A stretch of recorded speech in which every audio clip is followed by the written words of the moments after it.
It's the Agribusiness Report. I'm Tony St. James from the ABA Ag Bankers Conference in Omaha, and ran into a keynote speaker today, Dr. Elliot Eisenberg. Great to see you. Thank you, a pleasure to be here. Okay, before we jump in, the name of the company, I love that. Tell us more about that. Yeah, my name of the company is Graphs and Laughs.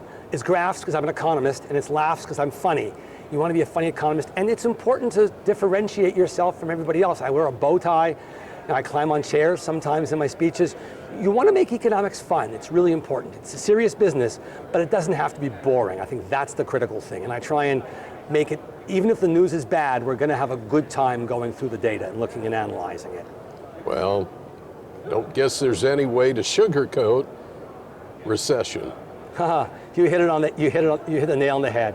The recession's coming. The Fed's raised rates quite a lot, and they're not finished raising rates. By the time we finish this rate rising cycle, they're probably going to raise rates by another 100 basis points, or roughly 1 percentage point. Probably half a percentage point at the next meeting in early December, and then another half a point, maybe 3/4 of a point in the first couple, 2 or 3 meetings next year. So we'll end up being a little over 5% on Fed's funds. In less than a year, we'll have gone from 0 to over 5%. It's a big increase. The recession will come sometime in 23, and probably second or third quarter is my guess, maybe late first quarter, but it's almost guaranteed at this point. If we're talking recession, are we talking just a recession in the US, or are we talking global? Great question. Wow, and the recession's largely global. Europe's going to go into a recession. Europe may already be in a recession. Britain certainly is in a recession, and Germany is, and they'll probably pull the rest of the economy with it. Canada's going to go into a recession too, because household debt's much too high, house prices are coming down, and so on. So there's a synchronized rate rising cycle going on with almost all central banks in the world, with the exception of Japan and China raising rates for one-off reasons. But a synchronized rate rising cycle, that makes it worse. Traditionally, North America's in one part of the cycle, but Europe's in another, Asia's somewhere else. But now, Thailand, Indonesia, they're all raising rates at the same time, and the spillovers from one to the other make the likelihood of recession still higher. So it'll probably be somewhat of a global recession, or every country won't go in recession, but every country will slow down. Many will go into recession. Energy prices.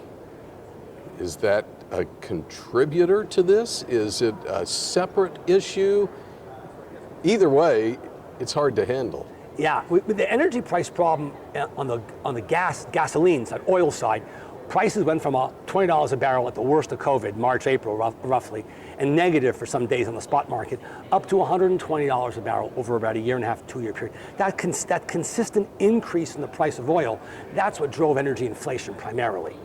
Now, on top of that, there's natural gas issues, which are also, natural gas prices have generally risen. They've come down of late, but they've generally risen as well because of the Russian cutoff of the Nord Stream pipeline that never really got going, and the Russians cutting off, now Nord Stream 2, but the cutting off of Nord Stream. So the Europeans are starved for natural gas, so the Americans now are selling more gas, liquefying it and shipping it across to Rotterdam and so on. So the Americans are selling more, the Europeans need more desperately. A major source of natural gas, the Russians are cut off to a large extent. So natural gas prices aren't going to come down to that $2 and $3 per million BTU price anytime soon. I think we're going to be living with a $5, $6 price of natural gas. It's going to come down from 9 or 10, or 8 or 9 where it was. But we're not going back there, because the global demand is much stronger than it was, and Russia's largely cut off. Makes me wonder about some of the alternative energy sources.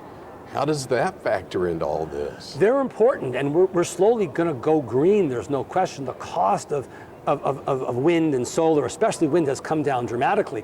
The problem is you can't store that energy very well. So batteries become the limiting factor. Can you get the grid to those locations where the windmills are and the solar farms are? And how do you store that energy? So until batteries become really prevalent and the price comes well down, yeah, you can generate the power, but you can't hold on to it. So we're not there yet, but it's over the decade, we'll probably get there. There's policy in Washington, D.C., prices come down naturally and so on and so forth, but we're not there yet. 70 words. 70 words. How do you tie back into 70 words? So I began sending out a daily Facebook post about 12 years ago. And Facebook at that time limited you to 420 characters in the box. Now they don't have that anymore. You can have unlimited space. But I thought, well, 420 characters, that's roughly 70 words. I'm going to keep it to that one box. I want to be current with the cool people getting Facebook. This is 12 years ago, no longer so cool. But I thought that's a bite-sized amount of economic information. And people like it. It now goes to tens of thousands, I think 30,000 people, last I checked, daily receive my daily 70-word update on economics, the economy. It's a nice, fun way to share my information, keep me top of mind, educate people, give something back to the community, and so on and so forth. And I love doing it. It's like mental exercise. How can you take some phenomena and shrink it down to 70 words and make it a complete thought? It's not going to be continued tomorrow. It's self-contained and useful information. Fun.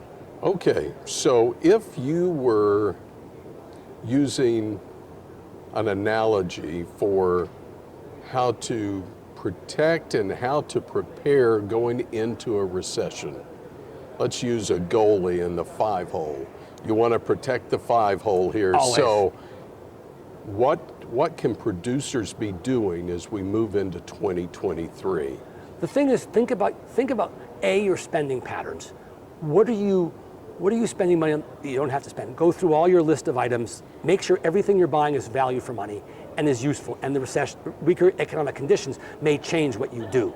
So beware, keep what's worth money and do you need it? And then, do you expand your business and say, hey, one of my competitors is going to go out of business. I'm going to expand my farm. I'm going to buy some used equipment. Or by contrast, I'm going to sell some equipment because I'm not going to need it because I'm going to be able to rent it more cheaply or whatever it is. So you want to rejigger your firm, your farm, your business to accommodate what's likely to happen. So you think maybe I can hire some good people for my company.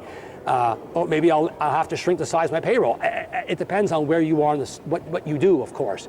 But the recession's coming. You don't want to do things necessarily the way you have. You want to rethink all your operations and your business. If we want to find you online or through Facebook, how do we do that? Econ70 is my website, 70 words a day, ECON70. At Econ70 is my LinkedIn. Elliot F. Eisenberg is on Facebook, and my email is elliot@graphsandlaughs.net. Dr. Elliot Eisenberg from the ABA Ag Bankers Conference in Omaha. I'm Tony St. James. It's the Agribusiness Report.